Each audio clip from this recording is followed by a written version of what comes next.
আজ রথযাত্রা, আষাঢ়ের শুক্লপক্ষের দ্বিতীয় তিথিতে প্রভু জগন্নাথ দেব তিনি বলরাম এবং সুভদ্রাকে নিয়ে মাসির বাড়িতে যাবেন এবং সেই উৎসব ইতিমধ্যে গোটা পৃথিবী জুড়ে পালিত হচ্ছে। এই মুহূর্তে পুরী থেকে শুরু করে আমাদের মাহেশের দিকেও নজর রাখতে হচ্ছে, কারণ সেখানে শতাধিক বছরের পুরনো যে রথযাত্রা, সেই রথযাত্রা সেই নিয়ম মেনেই একই আচার অনুষ্ঠানে হয়ে আসছে। আজ আষাঢ়ের শুক্লপক্ষের দ্বিতীয় তিথিতে রথযাত্রা শুরু হচ্ছে। এই মুহূর্তে পুরী থেকে শুরু করে মাহেশের সার্বিক ছবিটা আপনারা দেখতে পাচ্ছেন। এই মুহূর্তে সেই ছবি, রথযাত্রায় সেজেছে হুগলির মাহেশ। এই মুহূর্তে সেই ছবি।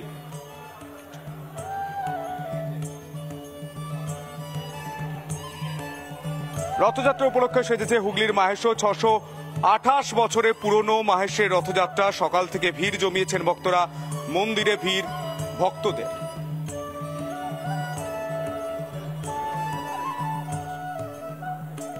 রথযাত্রা উপলক্ষে হুগলির যে মাহেশ, সেই মাহেশের ছবি দেখতে পাচ্ছেন। 682 বছরের পুরনো মাহেশের রথযাত্রা। সকাল থেকে ভিড় জমিয়েছেন ভক্তরা, মন্দিরেও ভিড় ভক্তদের। এই মুহূর্তে সেই ছবি রিপাবলিক বাংলায়।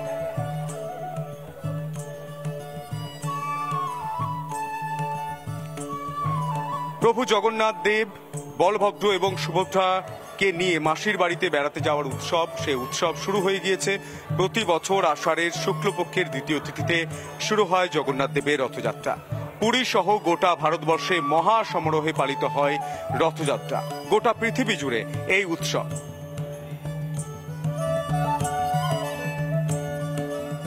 এই বছর বিরল শুভ যোগ গঠিত হয়েছে। এর ফলে একদিন নয়, রথযাত্রা এবারে দুদিন।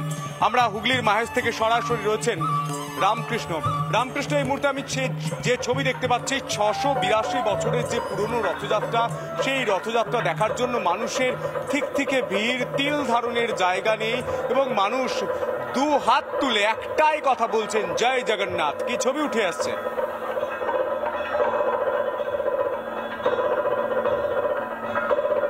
সবার আগে একটা কথা বলি যে সমর্পণের ভঙ্গিতে গোটা মানুষের ঢল নেমেছে, ভক্তের ঢল নেমেছে, যারা রথের সামনে এই মুহূর্তে যে নৃত্য পরিবেশন হচ্ছে তা হচ্ছে ওড়িশি নৃত্য।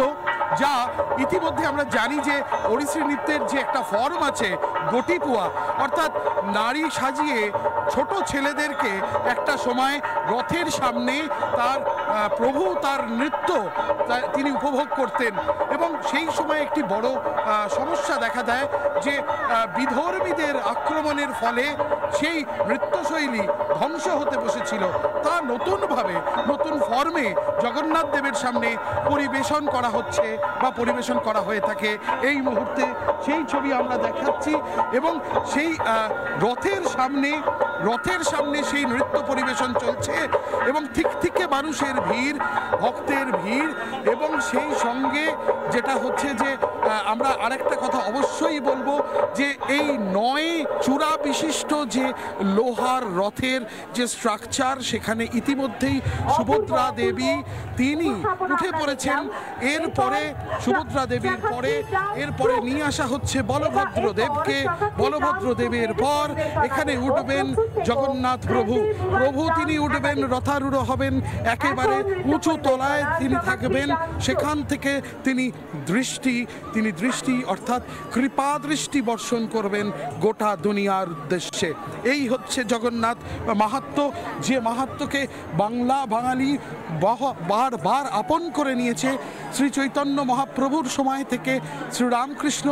তারপরে যারা এখানে যে মনীষীরা এসেছেন, তারা মাহেশে আসেননি এমন বোধহয় খুব বিরল ঘটনা।